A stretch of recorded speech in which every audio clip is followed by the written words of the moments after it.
تحفظ-E-Deen کا کاروبار آباد، علماء کا ساتھ دو، آؤ سب کے سب یہاں۔ گناہ کے نقصانات بیان کرنے کے لیے محمد خان آ رہے ہیں۔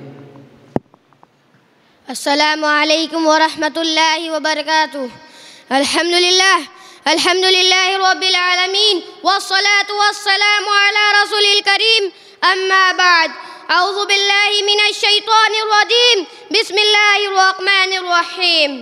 وما اصابکم من مصیبت فبما کسبت ایدیکم ویعفو عن کثیر۔ محترم حضرات، میں آج کے اس پررونق جلسے میں آپ حضرات کے سامنے گناہ کے نقصانات پر روشنی ڈالنا چاہتا ہوں۔ امید ہے کہ آپ حضرات بغور سماعت فرمائیں گے۔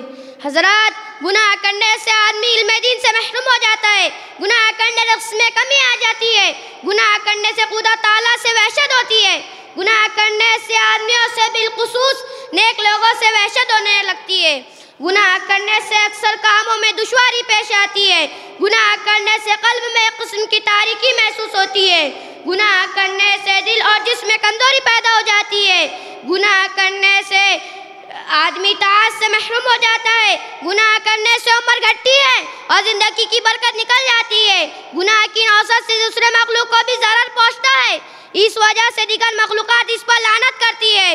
گناہ دشمنان خدا میں کسی کی مرض ہے، لہذا شخص ملعون قوموں کا وارث بنتا ہے۔ گناہ کرنے سے گناہگار شخص حضور صلی اللہ علیہ وسلم کی لعنت میں داخل ہو جاتا ہے، کیونکہ آپ نے بہت سے گناہوں پر لعنت فرمائی ہے۔ گناہ کرتے کرتے وہی گناہ دل میں بس جاتا ہے، یہاں تک کہ مرتے وقت منہ سے کلمہ تک نہیں نکلتا۔ وَلِعَاذُ بِاللَّہ، اللہ ہم سب کو اپنی بنا میں رکھے۔ والسلام علیکم ورحمۃ اللہ وبرکاتہ۔